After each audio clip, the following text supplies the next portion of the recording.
मेरे साथ हैं एक ऐसे नेता जिन्होंने उत्तर प्रदेश में एक बार नहीं बल्कि कई बार इतिहास रचा है। 2014 में उत्तर प्रदेश में उन्होंने बीजेपी की साख बनाई।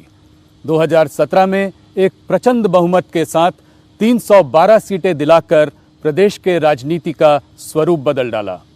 आज बात करते हैं गृह मंत्री अमित शाह जी से एक एक्सक्लूसिव इंटरव्यू में, इस चुनावी दौर में उनका पहला इंटरैक्शन। अमित शाह जी, आपको न्यूज़ 18 को पहला एक्सक्लूसिव इंटरव्यू इस चुनावी दौर में देने के लिए बहुत बहुत धन्यवाद। शुरुआत करते हैं उत्तर प्रदेश के चुनाव से। बहुत कम नेता हैं जो कि इस देश में उत्तर प्रदेश को उस तरीके से समझते हैं जैसे कि आप समझते हैं। 2014 में आपने बीजेपी की उत्तर प्रदेश में साख बनाई, 2017 में प्रचंड बहुमत के संग सरकार बनी, उसके पीछे आपका हाथ था। इस बार आपने 300 पार का नारा दिया है। 3 चरण का चुनाव 172 सीटों पर हो चुका है, उसको देखते हुए आप क्या कहेंगे आज? देखिए, 3 चरण का जो चुनाव हो रहा है और बाकी जो चुनाव है, मैं उत्तर प्रदेश में जब हमारी जन विश्वास यात्रा घूमी, विजय संकल्प रैलियां हुई, मैं पूरे उत्तर प्रदेश का दौरा कर आज यहाँ आपके सामने बैठा हूँ। उत्तर प्रदेश में बहुत बड़े बहुमत के साथ भारतीय जनता पार्टी की सरकार बनने जा रही।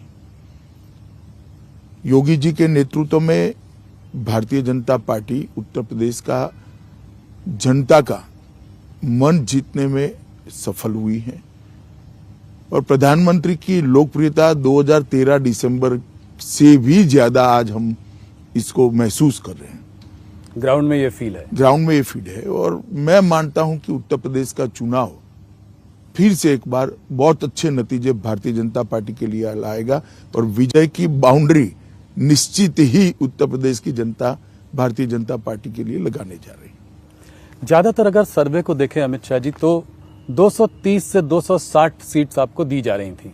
तो आप देखिए, 2017 के सर्वे का एवरेज 238 था और हमें 325 सीटें मिली थी। कई बार सर्वे में परसेप्शन भी बहुत महत्व रखता है, क्योंकि सारे सर्वे करने वाले अपनी क्रेडिबिलिटी को सर्वे के साथ जोड़ते हैं और दूसरा, जो सर्वे करने वाले को भी जनता बताती है वो हमेशा सच हो वो जरूरी नहीं। ढेर सारे कंसिडरेशन होते हैं, कौन आया है, कहां से आया है, कुछ मालूम नहीं है। सब लोग संभल कर बोलते हैं, चुप कर जाते हैं और जो चुप कर जाते हैं इसका वोट कभी सर्वे में रिफ्लेक्ट नहीं करता है। अमित शाह जी, आप काफी यूपी में आपने काफी जगहों पर रैलियां संबोधित की, आप काफी देर से घूम रहे हैं, 3 चरण का चुनाव हो चुका है। आप ये बताइए कि आपके लिए कौन से बड़े मुद्दे हैं जिनके साथ आप जनता के बीच में गए हैं? देखिए, 4 ऐसे मुद्दे हैं जिसने उत्तर प्रदेश की जनता को भारतीय जनता पार्टी के साथ अगले 3 चुनावों से ज्यादा मजबूती से जोड़ा है। सबसे पहला मुद्दा है लॉ एंड ऑर्डर, दूसरा मुद्दा है गरीब कल्याण का, तीसरा मुद्दा है उत्तर प्रदेश के अंदर विकास, इंफ्रास्ट्रक्चर हो, पीने का पानी हो, स्वास्थ्य की सुविधा हो या बिजली पहुंचना हो, और हमारा चौथा मुद्दा है कि हमने जिस प्रकार से उत्तर प्रदेश के अंदर एडमिनिस्ट्रेशन में परिवर्तन किया है, ये बहुत बड़ा मुद्दा है। तो लॉ एंड ऑर्डर बड़ा मुद्दा है, हमारा गरीब कल्याण का मुद्दा भी बड़ा है, विकास भी बड़ा मुद्दा है और लोगों को ऐसा मालूम कराने में हम सफल हुए हैं कि हमारी सुनवाई हो रही है। ये बहुत महत्वपूर्ण बात है उत्तर प्रदेश के लिए, क्योंकि सपा की जो सरकारें चलती थी, जो जातिवाद के आधार पर चलती थी, परिवार के वाद के आधार पर चलती थी, वो सरकारों में कभी भी जनता की सुनवाई नहीं होती थी। एक सरकार आती थी, एक जाति का काम करती थी, दूसरी सरकार आती थी, दूसरी जाति का काम करती थी। जनता को कहीं से न्याय मिलने की उम्मीद खत्म हो गई थी और धीरे धीरे इसको वास्तविकता मानकर लोगों ने स्वीकार भी लिया था। परंतु मोदी जी के नेतृत्व में जो 2014 में परिवर्तन हुआ, उसके बाद एक आशा बनी और ये आशा को फलीभूत होते हुए आज लोग देख रहे हैं। तो सबसे बड़ा मुद्दा आप लॉ एंड ऑर्डर का मानते हैं, सुरक्षा का मानते हैं?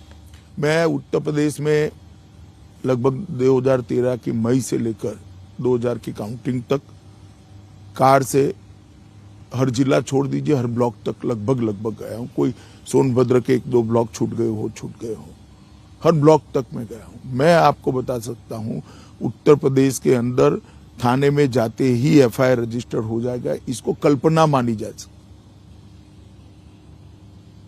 सपा आती थी तो एक धर्म विशेष के लोगों को कुछ भी करने का अधिकार होता था। पश्चिम में किसानों के घर के सामने बांधी हुई भैंसे छोड़कर ले जाते थे, किसान उफ नहीं कर पाता। हमने स्थिति देखी है। मेरठ से कई सारे लोगों ने दिल्ली में किराए के फ्लैट लेकर बच्चियों को यहां पढ़वाना शुरू किया था, वहां से पलायन हो रहा था। करोड़ों रुपए की लोगों की भूमि गुंडे कब्जा कर बैठ गए थे। आज योगी जी की सरकार बनने के बाद डकैती के अंदर 72% की कमी आई, लूट के अंदर 62% की कमी आई, अपहरण के अंदर 29% की कमी आई और बलात्कार के मामले में 50% की कमी। ये बहुत बड़ा मुद्दा उत्तर प्रदेश के। आज एक ही समय ऐसा है जब आजम खान, अतीक अहमद और मुख्तार अंसारी तीनों जेल में। उत्तर प्रदेश की जनता ये सोच नहीं सकती जी कि जो उनको परेशान करने वाले थे बेचारे बनकर आज जेल की रोटियां तोड़ रहे और वो एक चैन की सांस ले रहे। एक भी जिले में कोई बाहुबली नहीं है, एक भी जिले में कोई माफिया नहीं है। हर जनपद में माफिया हुआ करते थे और लगभग 2000 करोड़ की संपत्ति जी सरकारी संपत्ति से, गरीबों की संपत्ति को अलग से 2000 करोड़ की संपत्ति ये माफियाओं ने कब्जाई थी। इसको हमने मुक्त कराने का काम किया। मैं मानता हूं ये बहुत बड़ी उपलब्धि, जनता इसको एक्नॉलेज कर रही है।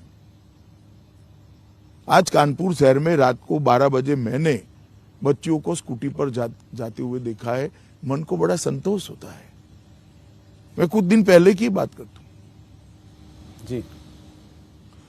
मैं एक होटल में ठहरा था, उसकी खिड़की से रात को 12 साढ़े 12 बजे मैं रोड देख रहा था। कई बच्चियां स्कूटी लेकर कानपुर में रात को 12 बजे अकेली जा रही थी। तो मैं मानता हूं ये बहुत बड़ा मुद्दा है और जनता इसको एक्नॉलेज कर रही है और वोट में कन्वर्ट भी हो रहा है। तो ये लॉ एंड ऑर्डर का मुद्दा बहुत बड़ा है। अभी जो है प्रधानमंत्री ने एक टेररिज्म का मुद्दा उठाया है। आज हरदोई से उन्होंने बोला, अभी अहमदाबाद में ब्लास्ट केस हुए तो उसमें 38 लोगों को फांसी की सजा और करीब 11 लोगों को आजीवन कारावास हुआ है। आज उन्होंने हरदोई से इस बात को उठाया और उन्होंने कहा कि सपा और बासपा के राज में इन टेररिस्ट लोगों को छोड़ दिया जाता था। नहीं, 11 ऐसे मामले हैं जी सपा बसपा के राज में जिसमें पोटा और यूएपीए लगाया था, उसको विड्रॉ कर लिया गया, जिसमें संकट मोचन के बम ब्लास्ट से लेके बहुत सारे मामले सेंसिटिव टाइप। आप देश की सुरक्षा के लिए क्या सोच रखते हो, उसका जवाब उत्तर प्रदेश की जनता को सपा बसपा ने देना पड़ेगा।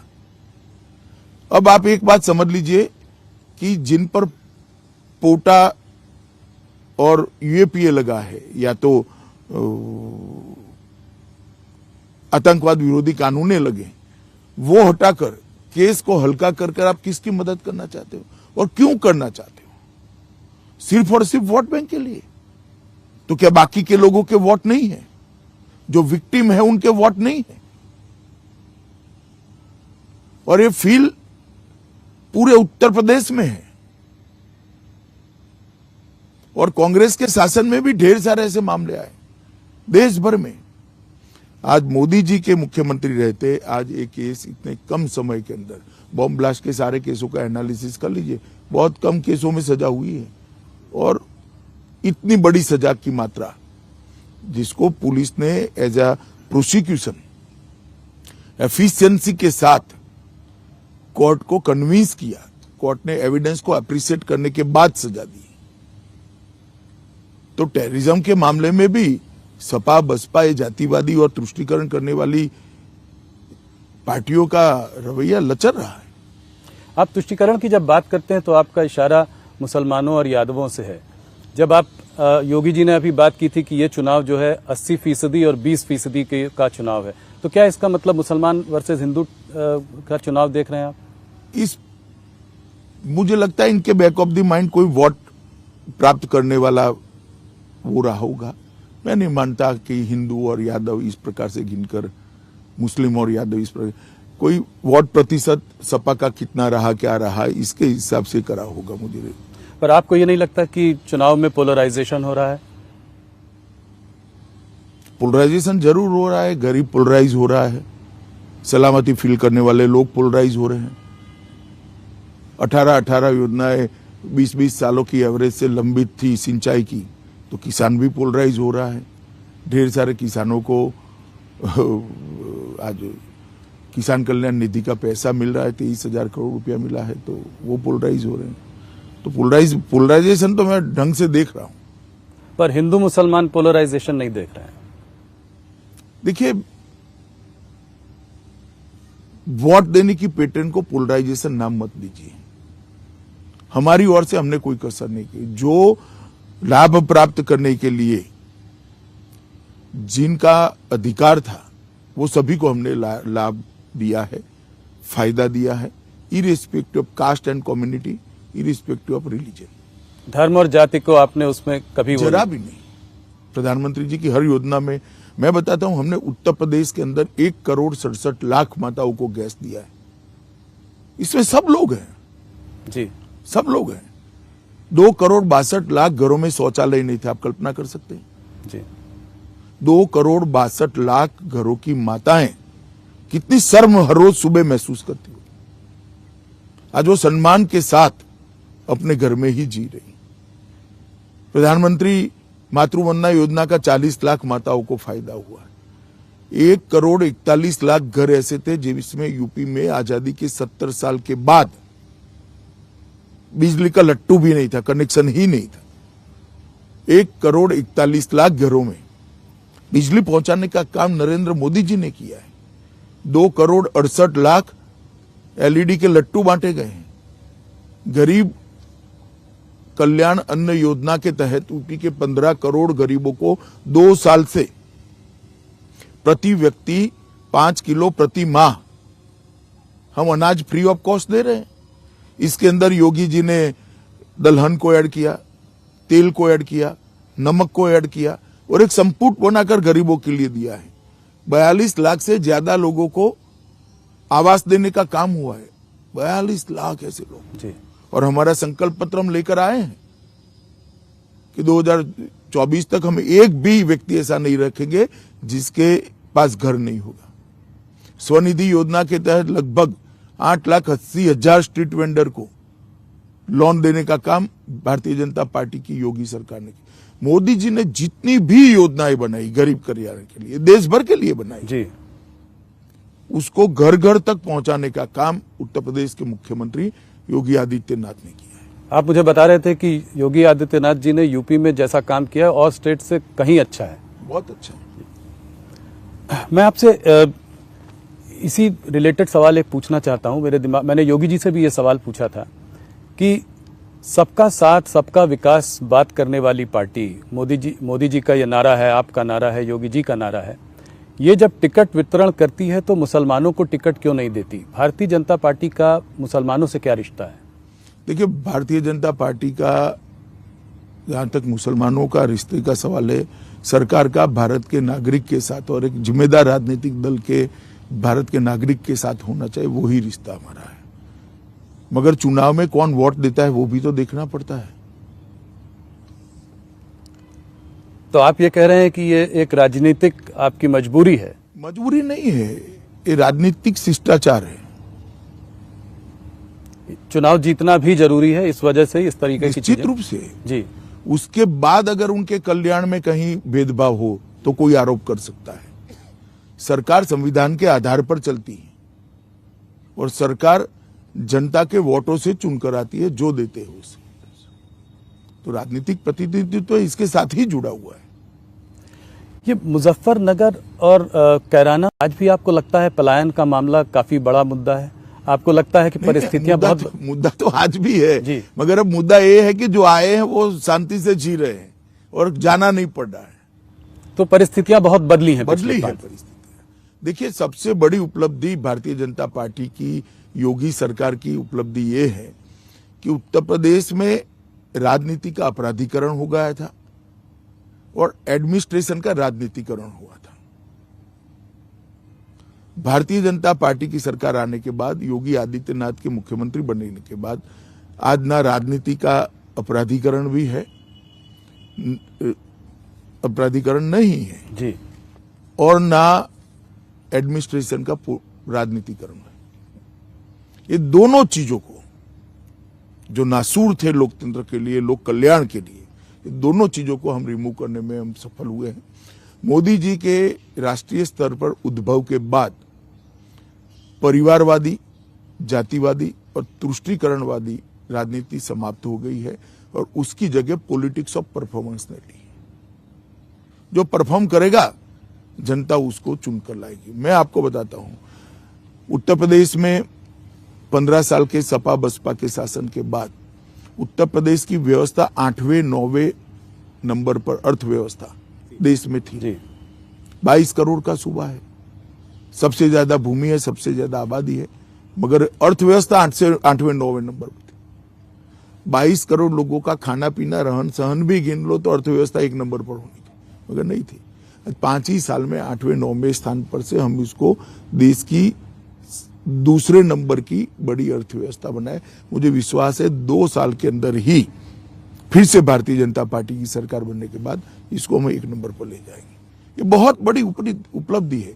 प्रदेश का जीडीपी 10,90,000 करोड़ था, आज प्रदेश का जीडीपी 21,31,000 करोड़। एक 5 साल के कालखंड में हमने उसको 2 गुना करा है। ईज ऑफ डूइंग बिजनेस में 14वें स्थान पर थे, आज दूसरे स्थान पर है। बेरोजगारी की दर 17.3% थी, आज 4.1% है। और लगभग 1,61,00,000 नौकरियों के, रोजगार के नए मौके जनरेट हुए। ये बहुत बड़ी उपलब्धि है भाई। नहीं, आपने ये आंकड़े बताए तो अखिलेश जी कहते हैं कि भारतीय जनता पार्टी मुद्दों से भटक रही है, बात करती है तुष्टीकरण की, जबकि बात करनी चाहिए महंगाई और बेरोजगारी की। देख ही लेंगे इंटरव्यू, अखिलेश जी आंकड़ों के आधार पर इसका जवाब दे जी कि हम मुद्दों से भटके हैं या वो भटके हैं। महंगाई का मामला भी वो उठाते हैं। महंगाई का मामला देखिए, कोविड के पास जो परिस्थिति हुई है, इसमें विश्व भर के अंदर महंगाई है, कुछ मात्रा में यहां पर भी है, परंतु मोदी जी ने इसको बहुत नियंत्रित करने में सफलता प्राप्त करी और एक टेम्पररी फेज है। मोदी सरकार के 7.5 साल का कालखंड देख लीजिए, 6 साल तक महंगाई को हमने नियंत्रित कर रखा है। कोविड के आने के बाद वैश्विक स्थिति जो हुई है विश्व के बाजारों की, आज कोई भी चीज विश्व से आती है वो इतनी महंगी होकर आती है, इसका रिफ्लेक्शन यहां पड़ता ही है, परंतु ये टेम्पररी फेज है।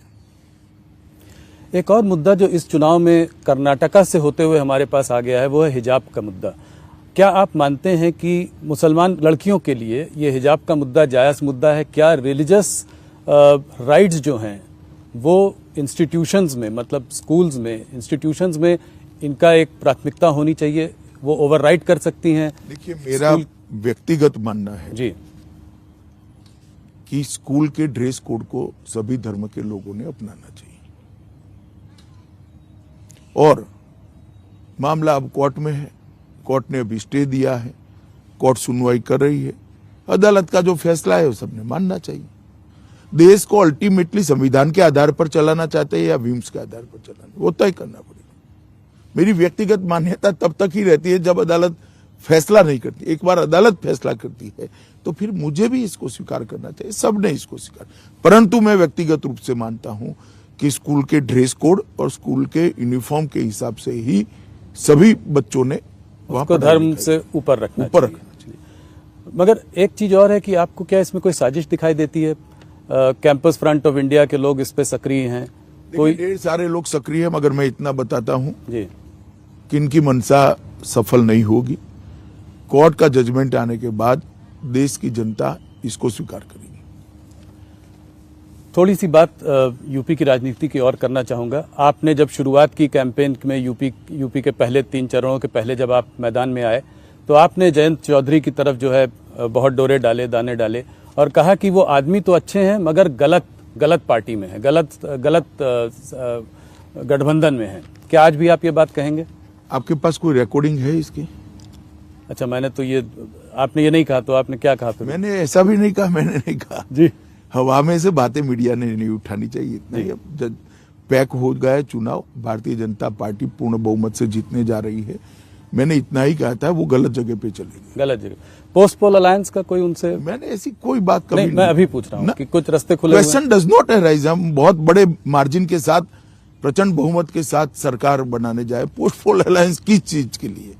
हमारा प्री पोल अलायंस है 2 पार्टियों के साथ जी, और हमारी परंपरा है कि हम बहुमत स्वतंत्र रूप से भी पाते हैं तो एनडीए के साथ ही हमारी सरकार में होते हैं और हमें किसी की जरूरत ही नहीं पड़ने वाली। हम पूर्ण बहुमत के साथ, प्रचंड बहुमत के साथ जीतने वाले हैं। कुछ लोग जो आपको छोड़कर गए, 3 मंत्री और कुछ एमएलए, उन लोगों ने इस चुनाव को दूसरा कलर देने की कोशिश की। उन्होंने कहा ये चुनाव 80-20 नहीं 85% वर्सेस 15% का है, बैकवर्ड वर्सेस फॉरवर्ड। ये चुनाव में 100% मतदाताओं का महत्व है जी, परंतु मैं मानता हूं कि जो छवि बनाई जा रही थी कि पिछड़ा समाज में बिखराव है, मैं 3 चरण में घूमकर आ रहा हूं। मैं बताता हूं, मोदी जी की गरीब कल्याण योजनाओं ने ये चुनाव का पूरा चित्र बदल दिया है। तो आप कह रहे हैं लॉ एंड ऑर्डर के अलावा ये बहुत बड़ा मुद्दा रहा है। दोनों मुद्दे, लाभार्थी आपके दोनों, हमारे लाभार्थियों का जो स्केल है जी, वो चुनाव को बदलने के लिए बहुत महत्वपूर्ण है और स्पष्ट दिखाई पड़ता है। 70 साल तक मेरे घर में किसी ने कोई सुविधा नहीं बढ़ाई। मोदी जी ने 5 लाख का कार्ड भी दे दिया, जिससे 5 लाख तक का सारा खर्चा मेरे हेल्थ का बिल आज भारत सरकार चुका रही। ये बहुत बड़ी बात है भाई। तो आप कह रहे हैं कि चुनाव धर्म और जात से ऊपर उठ सकता है इस बार? उठा हुआ ही है। तो फिर धर्म और जात की इतनी बात क्यों हो रही है? हर भाषण में धर्म और हर बात। एक ट्रेडिशन पड़ी थी कांग्रेस के जमाने से, सपा बसपा ने उसको और गहराया, कुछ बार सफल भी हुए थे पास्ट में जी। मगर अब मुझे लगता है धीरे धीरे ये कम होता जा रहा है। अगर थोड़ा सा आंकड़ों पे एक नजर डालें तो आप जब पिछले चुनाव में 40% से ज्यादा वोट आपको मिले थे, बाकी बीएसपी और एसपी को कुछ 22 के आसपास दोनों को वोट शेयर था। अगर इस बार अगर आप देखें तो मुसलमान का ऐसा लगता है कि बाइपोलर कॉन्टेस्ट है, 2 ही मतलब मुसलमान कंसोलिडेट होगा समाजवादी पार्टी के साथ, साथ में उनके संग यादव भी हैं, कुछ और जातियां भी जुड़ रही हैं, जैसे राजभर हो गए, जाट भी शायद थोड़ा बहुत इधर उधर छिटक सकते हैं। तो अगर आप इस पूरे समीकरण को देखें तो कुछ चित्र बदलता हुआ दिखाई देता है। देखिए आप, मैं तो मानता हूं हर चुनाव अलग होता है, हर चुनाव के डायनेमिक्स और इसकी गिनतियां भी अलग होती है, परंतु आप जो कह रहे हैं तो मैं इससे बाद वाले एक चुनाव में कह रहा हूं आपको। आप 17 का चुनाव दे, मैं 19 का चुनाव में तीनों पार्टियां, चारों पार्टियां साथ में थी, क्या हुआ? हम 65 सीट जीत कर आ गए जी, और 287 असेंबली में हमारा विजय हुआ जी। मैं 65 लोकसभा कह रहा हूं, उसको अगर असेंबली के सांचे में ढाल देते तो 287 असेंबलियों में विजय हुआ। आप अगर 17 का उदाहरण देते हैं तो 17 में तो 2 ही पार्टियां थी, कांग्रेस और सपा। 19 में सपा, बसपा, कांग्रेस और आरएलडी चारों इकट्ठा हुए थे जी। हम 287 असेंबली सीटों पर जीते थे, 65 लोकसभा जीते थे। पॉलिटिक्स ऐसे नहीं चलती, 1+1 2 नहीं होता, कई बार 11 भी हो जाता है जी। पर कहते हैं कि जो स्टेट का इलेक्शन अलग तरीके से लड़ा जाता है, सेंटर का इस तरीके से आप जातियों को जोड़कर स्टेट का नंबर नहीं निकाल सकते। नहीं, देखिए 2014, 17, 19 उत्तर प्रदेश की जनता ने एक ही रास्ते पर नरेंद्र मोदी जी के नेतृत्व का थप्पा लगाने का काम करा है और मुझे पूरा भरोसा है कि 22 में भी मोदी जी के नेतृत्व में हम प्रचंड बहुमत के साथ जुड़कर आएंगे। और इसके साथ मोदी जी के साथ साथ इस बार योगी जी ने जो काम किया है वो भी हमारी बड़ी पूंजी बनी हुई। मायावती को आप किस तरीके से देखते हैं? बीएसपी को इस चुनाव में आप कैसे देखते हैं? ज्यादा सुनाई नहीं पड़ रही है, ज्यादा हाई प्रोफाइल कैंपेन नहीं है। देखिएगा, बीएसपी ने अपनी रिलेवेंसी बनाई हुई है। आप कह रहे हैं कि वोट आएंगे? मैं मानता हूं वोट आएंगे और सीट्स भी आएंगी। सीट्स में कितना कन्वर्ट होगा वो मालूम नहीं, मगर वोट जरूर आएंगे। तो जाटव वोट जो उनका जो वोट बैंक है वो नहीं खसकेगा, वो उनके साथ रहेगा। और कोई वोट बैंक भी जुड़ेगा? मुसलमान भी काफी बड़ी मात्रा में जुड़ेगा। मुसलमान बीएसपी को भी काफी बड़ी मात्रा में वोट देंगे, काफी सीटों पे। तो उससे जो है उसका फायदा आपको मिलेगा, क्योंकि एसपी और बीएसपी। देखिए फायदा नुकसान ऐसे नहीं होता है, वो सीट स्पेसिफिक होता है जी। इस प्रकार का आकलन नहीं लग सकता पॉलिटिक्स में, परंतु बीएसपी की रिलेवेंसी खत्म हुई है, वो बात ठीक नहीं है। पर मायावती और बीजेपी का कोई गठबंधन होने का कोई पॉसिबिलिटी, कोई आगे जाकर गठबंधन तो की तालमेल राहुल भाई आप समझते नहीं, गठबंधन की जरूरत ही नहीं है। हम प्रचंड बहुमत से आप बना स्वयं ही सरकार बनाने जा रहे हैं। समर्थन तो बाद में, अच्छा काम करने में सबका चाहिए, सपा का भी चाहिए जी, ओपोजिशन का रत्नात्मक समर्थन तो चाहिए ही चाहिए, परंतु सरकार बनाने के लिए किसी की जरूरत नहीं पड़ेगी। भारतीय जनता पार्टी अकेले बहुमत प्राप्त करेंगे। हमारे पास जो दल है, 2 दल है, वो भी अच्छी सीटें प्राप्त करेंगे। हम पर्याप्त सीटें जीतेंगे। आपको लगता है इस बार लड़ाई बैकवर्ड वोट्स की है? नॉन जाटव बैकवर्ड वोट्स की लड़ाई सबसे ज्यादा है। सब लोग उस वोट बैंक की तरफ। देखिए, उत्तर प्रदेश में 3 वर्ग है जी। एक, गरीब कल्याण की हमारी योजनाओं ने सबसे गरीब व्यक्ति को भाजपा के साथ जोड़ा है। जो मध्यम वर्गीय लोग थे वो कानून और व्यवस्था और सुख चैन की जिंदगी के कारण भाजपा के साथ जुड़े, और जिनको एक अच्छा खासा, जिन्होंने जीवन में सफलता प्राप्त की है, आर्थिक स्थिति भी अच्छी है, ये सारा वर्ग उत्तर प्रदेश के विकास और इंडस्ट्रियल डेवलपमेंट जो हो रहा है इसके कारण हमारे साथ। मैं किसानों की पहले एक बात कर लूं, लगभग 86 लाख किसानों का हमने ऋण माफी किया था और 35,000 करोड़ का ऋण माफ किया था। लगभग आप 435 लाख मैट्रिक टन खाद्यान्न हमने खरीदा है, किसानों से खरीदा है, और 80,000 करोड़ का भुगतान डायरेक्ट उसके बैंक अकाउंट में किया है। 2,84,00,000 किसानों को प्रधानमंत्री किसान सम्मान निधि सीधी इनके बैंक अकाउंट में जाती है, हर साल 6,000 रुपया, और 32,500 करोड़ रुपया आज तक मोदी जी ट्रांसफर कर चुके हैं। प्रधानमंत्री किसान फसल बीमा योजना के तहत 25,60,000 किसानों को लगभग 2,200 करोड़ रुपया का भुगतान हो गया है, और लगभग 4,72,000 करोड़ रुपया फसली ऋण जो शॉर्ट टर्म होता है जी, हर फसल के लिए होता है, उसको हमने पहुंचाया है। लगभग 2 करोड़ किसानों को किसान क्रेडिट कार्ड पहुंचा है, और आज इसका परिवर्तन क्या हुआ देखिए। यूपी गन्ना, चीनी, गेहूं, आलू, हरी मटर, आम, आंवला और दूध, इस सब में देश में नंबर 1 बना है, जो 5 साल पहले किसी भी चीज में नहीं था। अब अखिलेश जी कह रहे हैं कि मुद्दों से भटक रहे। भैया हम तो नहीं भटक रहे, आप इसका जवाब दो। आपके समय में गन्ने का प्रदेश होने के बावजूद भी क्यों नंबर 1 नहीं थे? दूध का उत्पादन इतना ठेठ पानी होने के बावजूद भी क्यों नंबर 1 नहीं थे? गेहूं में क्यों नंबर 1 नहीं थे? आप बताओ। क्योंकि आपने परफॉर्म नहीं किया था, और हमने ढेर सारा गेहूं, दलहन, चावल, सब चीज में उत्पादन को बढ़ाया है, और बहुत बड़ा भुगतान भी किसानों को किया। फार्मर एजिटेशन की वजह से उनके अंदर कोई रोष नहीं है? देखिए, एक परसेप्शन बनाने का जरूर प्रयास किया गया, मगर सफल नहीं हुए। किसान हमारे साथ है। ब्राह्मण वोट बैंक की अगर बात करें तो इस बार ब्राह्मण वोट अखिलेश जी काफी जोरों में उनको वो करने की कोशिश कर रहे हैं, कह रहे हैं परशुराम जयंती भी हम मनाएंगे जब हम लोग आ जाएंगे। इस पर आप क्या देखते हैं? मैं इसको कहता हूं मुद्दों से भटकना। अब कह रहे हैं कि अखिलेश जी मुद्दों से भटक रहे हैं। भाई, जातिवाद की बात करना मुद्दों से भटकना ही तो हुआ। हम तो गरीब की बात कर रहे हैं, हम शहरी वोटर की बात कर रहे हैं, मध्यम वर्ग की बात कर रहे हैं। हमने तो जाति की बात नहीं करी कभी। इस चुनाव में आप ओवैसी फैक्टर को कितना बड़ा मानते हैं? उन्होंने बिहार में काफी डेंट किया। देखिए, ओवैसी जी देश भर में दौरा करते हैं, अपना विचार रखते हैं। इस बार उनके काफिले पर गोली भी चल गई। माइनॉरिटी को एड्रेस करते हैं वो जी, और उनको वोट भी मिलता है हर बार। बिहार में मिला था पर बंगाल में नहीं मिला। हाँ, मतलब हर चुनाव में ऐसा होना संभव नहीं है, मगर एक आकर्षण का केंद्र तो युवाओं में बने हो। और उनके ऊपर हमला भी हुआ था। हमला भी हुआ है जी। आप लोगों की लॉ एंड ऑर्डर सिचुएशन वहां अच्छी है, मगर उन पर हमला हुआ। देखिए, इंडिविजुअल घटना को लॉ एंड ऑर्डर के साथ मत जुड़िए। लॉ एंड ऑर्डर का मामला तब बनता है क्योंकि ओवैसी पर हमला हुआ है और हम किसी को न पकड़े तो 2 ही घंटों में दोनों लोगों को पकड़कर कानून के हवाले करने का काम भारतीय जनता पार्टी की सरकार ने किया है।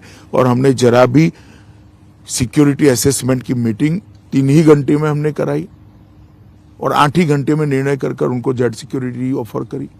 हालांकि उन्होंने नहीं ली वो अलग बात है, परंतु हमने हमारी ओर से कोई कसर नहीं छोड़ी है। योगी जी कह रहे थे कि अपने स्टेटमेंट्स पर भी आपको थोड़ा सा लगाम रखनी चाहिए, काबू रखना चाहिए। बोलते रहते हैं योगी कब तक रहेंगे, मोदी कब तक रहेंगे, कब तक बचाएंगे, जब चले जाएंगे तो हम देख लेंगे। चलिए, ये तो सबका अपना अपना विचार होता है, मगर मैं मानता हूं कि सुरक्षा हर एक व्यक्ति को मिलनी चाहिए और हमने इनको जेड सिक्योरिटी ऑफर करी। और आपको ये भी लगता है कि आकर्षण है उनका आज यूपी में? हाँ, मुस्लिम युवाओं में आकर्षण है ही है। तो वहां पे वो वोट काट सकते हैं मुसलमान। क्या होगा वो तो डिब्बे खुलेंगे तब का मालूम पड़ेगा। प्रियंका गांधी और कांग्रेस को आप कैसे देखते हैं इस चुनाव में? उन्होंने आकर महिलाओं के लिए आरक्षण की बात करी, कहा लड़की हूं, लड़ सकती हूं। तो आप कांग्रेस को इस चुनाव में कैसे देख रहे हैं? उनका 6% वोट शेयर था इस बार। एक बड़े राज्य में चुनाव अभी रिसेंट पास्ट में हुआ, वो कलकत्ते में हुआ जी, जहाँ 0 सीटें आई। तो आप कह रहे हैं 0 सीट? ऐसा मैं नहीं कहता, मैं एक इंगित करता हूं कि कांग्रेस का भविष्य क्या है। उनके पंजाब के मुख्यमंत्री चन्नी जी ने तंज कसा और प्रियंका जी उनके साथ थी, कहा कि किसी भैया को हम यहाँ नहीं आने देंगे सरकार बनाने के लिए। देखिए, कांग्रेस की आदत है जी, हर जगह अलग अलग बात करना, मगर मैं मानता हूं कि इस प्रकार का स्टेटमेंट स्वस्थ समाज के लिए ठीक नहीं है। पूरा एक देश है, जिसको गुजरात आना है वो गुजरात आ सकता है, यूपी आना है वो यूपी आ सकता है, रोजी रोटी के लिए, अपने कैरियर के लिए जिसको पंजाब जाना है वो पंजाब जा सकता है। मैं इसको नहीं घुसने दूंगा, मुझे इसको नहीं घुसने दूंगा, और इसके आधार पर चुनाव की राजनीति करना, कम से कम मैं इसको ठीक नहीं मानता। और प्रियंका की जी स्वयं मंच पर थी और आनंद व्यक्त कर रही थी, और यूपी में जाकर वो कह रही है कि हम यूपी के सम्मान की बात कर रहे हैं। मैंने तो इतना बड़ा कॉन्ट्राडिक्शन 2 दिन में देखा ही नहीं। दूसरे दिन यूपी में जाकर कहती है हम तो यूपी का गौरव बढ़ाने आए। मैं आपके बहुत सारे रैलीज से आपके भाषण सुन रहा था। आप बालाकोट की बात अक्सर किया करते हैं। आप कहते हैं कि मोदी जी के आने के बाद देश सशक्त हुआ है, हम लोगों ने हमने मुंह तोड़ जवाब दिया पाकिस्तान को। राहुल गांधी जी ने इधर बीच पार्लियामेंट में ये कहा कि चाइना, आप लोगों की वजह से चाइना और पाकिस्तान साथ में आ गए हैं और ये हमारे लिए एक बहुत बड़ा डेंजर है। क्या कहेंगे आप? राहुल गांधी जी को देश का इतिहास मालूम नहीं, 62 में क्या हुआ था और किसकी गलती के कारण हुआ था।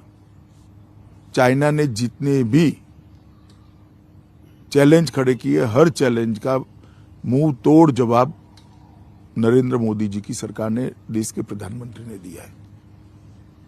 चाहे गलवान घाटी का हो जी, चाहे पूर्व में हो, हर जगह पे भारत ने अपना स्टैंड मजबूत रखा है। भारत की सीमा और भारत के सार्वभौमत्व को मोदी जी ने अक्षुण्ण रखा है। मगर पड़ोसी के साथ इस प्रकार की भाषा मैं नहीं मानता कोई जिम्मेदार राजनेता ने बोलनी चाहिए। और मैं छोटी सी बात राहुल गांधी जी को पूछना चाहता हूं, आप पार्लियामेंट में तो ऐसा भाषण कर रहे हैं, मगर विदेश विभाग के सारे प्रोटोकॉल तोड़कर चाइनीज डेलीगेशन को मिलकर क्या गुफ्तगू करते हैं। अब इस प्रकार से वक्तव्य सुनते हैं तब लगता है कि कहीं ना कहीं एक संजीदा पॉलिटिक्स, जिसको कहते हैं गंभीर प्रकार की राजनीति की अभाव और एक प्रकार से रिक्तता खड़ी होती जा रही है। आपने योगी जी की बहुत प्रशंसा की। योगी जी मुख्यमंत्री हैं, आपके पार्टी का उत्तर प्रदेश में चेहरा है। चाहे सीट कितनी भी आए, क्या आप कह सकते हैं कि मुख्यमंत्री वही बनेंगे? निश्चित रूप से उनके नेतृत्व में ही हम चुनाव लड़े, वही बनेंगे। वही बनेंगे, चाहे जो भी, अगर आपकी बहुमत आएगी तो? कुछ नहीं, बहुमत है ही नहीं भाई, तुम मानकर चलो प्रचंड बहुमत के साथ। नहीं, वो तो प्रचंड आएगी तो अच्छा है, मगर अगर नहीं भी आए तो वो मुख्यमंत्री हर हाल में वही मुख्यमंत्री। एक दो सवाल थोड़ा यूपी से हटकर सीएए पे बात करना चाहूंगा। नहीं, मैं सबसे पहले यूपी की शिक्षा व्यवस्था के बारे में जरूर बताना चाहता हूं। जी, यूपी एक ऐसा प्रदेश है जहां देश के सबसे ज्यादा युवा बसते हैं। वहां की शिक्षा व्यवस्था बिल्कुल लचर हो गई थी। भारतीय जनता पार्टी की सरकार बनने के बाद हमने 10 इंटरनेशनल यूनिवर्सिटीज खोलने का काम किया है, 51 नए कॉलेजेस खोले हैं और 80 कॉलेज के नए बिल्डिंग बनाने का काम किया है। पहले 12 मेडिकल कॉलेज थे, अब 40 मेडिकल कॉलेज है। पहले 1900 मेडिकल सीटें थी, अब 4200 मेडिकल। 28 इंजीनियरिंग कॉलेज खुली है, 26 पॉलिटेक्निक कॉलेज खुले, 771 कस्तूरबा विद्यालय खुले जिससे बच्चियों की शिक्षा को आगे बढ़ाया जा सके। और एक प्रकार से यूपी के हर जनपद के अंदर, चाहे मेडिकल शिक्षा हो, चाहे इंजीनियरिंग की शिक्षा हो, चाहे रोजगार संबंधित शिक्षा का वातावरण बनाना हो, चाहे ट्रेडिशनल कोर्सेज हो, ये सब जगह पे शिक्षा के माहौल के अंदर बहुत बड़ा परिवर्तन लाने का हमने काम किया है। और इसके कारण युवाओं में एक नई आशा जगी है और ढेर सारी युवा देखता है कि भाई केन बेतवा 2 पीढ़ी से सुनते थे, कभी होती नहीं थी। मोदी जी ने 44,000 करोड़ रुपए की केन बेतवा को कर दिया। इंफ्रास्ट्रक्चर के अंदर उत्तर प्रदेश के अंदर ढेर सारे बदलाव हुए। 5 एक्सप्रेसवे बना दिए हैं, 8 इंटरनेशनल एयरपोर्ट बने हैं, टोटल 12 एयरपोर्ट बन गए हैं। 70,000 किलोमीटर रोड का चौड़ीकरण या तो सुदृढ़ीकरण किया गया है। 7,000 किलोमीटर ग्रामीण सड़कों को बनाया गया है। ये सारी चीजें आज भारतीय जनता पार्टी के हम 5 एक्सप्रेसवे, मतलब अखिलेश जी कहते हैं कि ये सब एक्सप्रेसवे तो हमारे समय में बन रहे थे, इसका क्रेडिट योगी जी लेना चाह रहे हैं। अखिलेश जी कोई नक्शा बता दे पहले, एक छोड़कर। और अब ये 5 एक्सप्रेसवे के साथ राज्यों के रोड्स को जोड़ने का, हर जनपद को जोड़ने की भी हम शुरुआत कर रहे हैं। तो एक इंफ्रास्ट्रक्चर और एजुकेशन, ये दोनों में जो परिवर्तन आया है, इससे युवाओं की आशाएं बहुत जगी है, एक आत्मविश्वास जगा है और कुछ कर दिखाने का जोम भी बढ़ा है। और मैं मानता हूं कि उत्तर प्रदेश का युवा अगर देश के विकास के साथ जुड़ता है तो समग्र देश के लिए बहुत अच्छा है। अमित शाह जी, पंजाब की अगर और थोड़ा सा देखें, उसके चुनाव की तरफ थोड़ा नजर डालें, वहां पे मतदान हो चुका है। क्या लगता है आपको, कैप्टन अमरिंदर और सुखदेव सिंह ढींसा जी के संग साथ में जो आपने मिलकर वहां पे लड़ाई लड़ी, कैसे देखते हैं आप उसको? क्या आप पंजाब के चुनाव का आकलन ज्योतिषियों के अलावा कोई नहीं कर सकता। बड़ा विचित्र प्रकार का चुनाव हुआ है, मगर हम आशावादी है कि हमने बहुत अच्छे से चुनाव को लड़ा है। फार्मर एजिटेशन में का खामियाजा सबसे ज्यादा आपको उधर भुगतना पड़ा। वैसे भी आप ज्यादा सीटों पे अभी तक लड़ते नहीं थे अकाली दल की वजह से। मैं पंजाब में 9 रैली कर आया हूँ जी। मैं आपको बताता हूँ, वहाँ सुरक्षा भी एक बहुत बड़ा मुद्दा है जी। सीमांत प्रदेश है और मोदी जी को जिस तरह से भाषण करने से रोका गया, वो भी बहुत बड़ा मुद्दा है।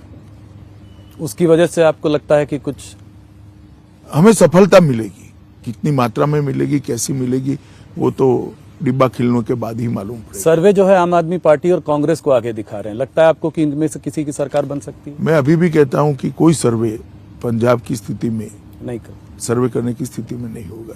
अगर हंग असेंबली होगी तो क्या होगा? आपको प्रेसिडेंट रूल का कुछ वहां पे नहीं, वो आंकड़ों पर निर्भर करता है। अगर कोई 2-3 लोग मिलकर बना लेते हैं तो अच्छा है। गठबंधन की सरकार इस देश में चली ही है। चन्नी जी ने आपको एक चिट्ठी लिखी थी जिसका आपने अभी 2-3 दिन पहले जवाब भी दिया। क्या आपकी सरकार ये मानती है कि सिख अलगाववादी जो हैं उनका आम आदमी पार्टी और अरविंद केजरीवाल के संग कोई साठगांठ है? आम आदमी पार्टी या अरविंद केजरीवाल जी छोड़ो जी, किसी भी दल का अलगाववादी और टेररिस्ट ग्रुपों के साथ साठगांठ और उसका चुनावी उपयोग, वो बड़ी गंभीर बात है और कोई सरकार उसको हल्के से नहीं ले सकती, हम भी नहीं ले सकते। हम जरूर इसकी जांच कराएंगे। तो आपको लगता है कि ऐसा हो रहा है क्योंकि आपने चिट्ठी का जवाब दिया है? देखिए, एक मुख्यमंत्री जब चिट्ठी लिखते हैं जी, चुनी हुई सरकार के मुख्यमंत्री जी, तो उसको हल्के से लेने का मेरे पास कोई कारण नहीं है। बाकी तो जांच में आएगा। उत्तराखंड में आपको क्या लगता है, कांटे की टक्कर दिखाई दे रही है? कांग्रेस कह रही है कि वो सरकार बना रहे हैं, आप कैसे निश्चित रूप से भाजपा की सरकार बन जाएगी, अच्छी सरकार बनेगी। धामी जी ने बहुत अल्प कालखंड के अंदर बहुत अच्छा काम किया। इन टोटो 5 साल में उत्तराखंड के अंदर 4 धाम के प्रोजेक्ट्स हो या बिजली के प्रोजेक्ट्स हो, ढेर सारे काम हुए और गरीब कल्याण वहां पर भी बहुत बड़ा मुद्दा है। कुछ आपने तीन मुख्यमंत्री रहे इस 5 सालों में, कुछ आपके बड़े नेता छटक के कांग्रेस की ओर गए, इसका कोई नुकसान हो सकता है? होता ही है, जी। मगर एक पॉजिटिव वोट बैंक भी बड़ी जनरेट हुई। सरकार आप अच्छी बहुमत से बनाएंगे? विश्वास के साथ मैं कहता हूं अच्छे बहुमत से सरकार। गोवा को आप कैसे देखते हैं? गोवा में भी हमारा परफॉर्मेंस बहुत अच्छा है, स्थिति में हम सुधार करेंगे। गत चुनाव से हमें ज्यादा सीटें मिलेगी। पिछली बार तो कम सीटें होते हुए भी सरकार आपने ही बनाई थी। इतनी कम नहीं थी जी, मगर कम थी। इस बार हम स्थिति में बहुत सुधार करेंगे और सरकार आपकी बनेगी। सरकार हमारी बनेगी। और मणिपुर में भी बहुत अच्छा चुनाव हमारे लोग लड़ रहे हैं। 5 साल में मणिपुर में एक भी बार बंद नहीं हुआ है, ब्लॉकेड नहीं हुआ है। टेररिस्ट एक्टिविटी को कंट्रोल करने के अंदर हम सफल हुए हैं। और मणिपुर में डेवलपमेंट के काम भी पहली बार पहाड़ के लोग कह रहे हैं कि पहाड़ पर किसी एक सरकार ने डेवलपमेंट किया है तो भारतीय जनता पार्टी की बीरेन सिंह सरकार ने डेवलपमेंट किया है। पहाड़ पर हमें बहुत अच्छा इस बार समर्थन मिलने का मैं आशा रखता हूं। अमित शाह जी, आपने बहुत दिनों बाद हम लोगों को इंटरव्यू दिया है, तो इसलिए मैं आपको 2-3 सवाल और पूछकर ही जाने दूंगा। सीएए पर, सीए कब तक लागू करेंगे आप? ये सवाल सब मैंने पिछले इंटरव्यू में भी आपसे पूछा था। पिछले इंटरव्यू में भी मैंने कहा था कि जब तक कोरोना से संपूर्ण रूप से निजात नहीं पा जा सकती, इस पर ये प्रायोरिटी नहीं हो सकती। हमारा प्रायोरिटी कोरोना। और जब सीए बना उसके बाद से 2 साल से कोरोना अप्स डाउन ये 3 लहरें आई हैं। अब सौभाग्य से तीसरी लहर भी धीरे धीरे अब समाप्त होने जा रही है। देश नॉर्मल स्थिति में आ रहा है। तो अब इसका मैंने कहा ना कि कोरोना के साथ जुड़ा हुआ है, हम तुरंत इस पर फैसला करेंगे, मगर इस पर पीछे हटने का क्वेश्चन डज नॉट अराइज। इस चुनाव में यूनिफॉर्म सिविल कोड का भी मुद्दा उठ गया। आप लोगों ने उत्तराखंड के चुनाव के 2-3 दिन पहले ही आप लोगों ने इस मुद्दे को उठाया, तो क्या आपकी सरकार इसको आगे बढ़ाएगी? देखिए, उत्तराखंड के मुख्यमंत्री जी ने उत्तराखंड नई सरकार जो बनने वाली है इसकी घोषणा में इसको शामिल किया है। अंत में जी उन्होंने एक प्रेस कॉन्फ्रेंस कर, तो मैं मानता हूं कि उत्तराखंड में ये हमारी सरकार बनने के बाद हम इसको करें। पर यह देश भर में लागू होगा? वो बहुत व्यापक चर्चा करनी पड़ती है, करेंगे सबसे चर्चा। पर यह शुरुआत है। हाँ, ये शुरुआत। मैंने ये भी आपसे पिछली बार पूछा था, एक बार और पूछूंगा कि कश्मीर की जनता कब उम्मीद कर सकती है कि वहां चुनाव होगा? डिलिमिटेशन समाप्त होने को आया है। डिलिमिटेशन समाप्त होने के बाद जो 6-8 माह का वाजिब समय होगा उसमें हम जरूर चुनाव करा लेंगे। कोई कंफ्यूजन नहीं है उसमें। इमरान खान ने अभी कुछ हफ्ते पहले कहा कि इंडिया और पाकिस्तान को अपने इश्यूज खुद बैठकर आपसी समझौते से रिजॉल्व कर लेने चाहिए। कश्मीर के इशू पर उन्होंने खास करके ये बात कही है, क्या कहेंगे आप उनसे? देखिए, मेरा तो बहुत स्पष्ट मानना है कि कश्मीर भारत का अभिन्न अंग है और इस पर क्या चर्चा हो सकती है। तो आप कह रहे हैं कि इस पर चर्चा का कोई, ये पोजीशन है जी, देश की पोजीशन है, पार्लियामेंट में ली हुई पोजीशन है। और एक सरकार ने नहीं, अनेक सरकारों ने पोजीशन ली कि कश्मीर देश का अभिन्न अंग है। अमित शाह जी, आखिरी में जाते जाते एक सवाल और पूछूंगा। क्या आपको ऐसा लगता है कि जैसे जैसे चुनाव होते जा रहे हैं एक डिस्कोर्स का स्तर जो है गिरता जा रहा है? आज मुझे किसी ने व्हाट्सएप में फॉरवर्ड किया कि अखिलेश यादव जी, कोई एक कुत्ता जो है रैली में आ गया, अखिलेश यादव की रैली में आ गया और उन्होंने कहा कि अरे जाने दो, ये भारतीय जनता पार्टी का ही आदमी है। भारतीय जनता पार्टी के नेताओं ने भी इस तरह के बहुत कभी कभी ऐसे शब्द इस्तेमाल किए हैं। क्या आपको लगता है ये लोकतंत्र के लिए अच्छा है, हमारे देश के लिए अच्छा? जरा भी अच्छा नहीं है, मगर जब कांटे की टक्कर होती है, इस प्रकार की चीजें होती है, संयम, सबने संयम बरतना चाहिए। अमित शाह जी, बहुत बहुत धन्यवाद आपका, आपने अपना समय दिया, हमें पहला इंटरव्यू दिया इस चुनावी दौर में। बहुत दिनों बाद आपसे बात हुई, बहुत बहुत धन्यवाद। धन्यवाद भैया।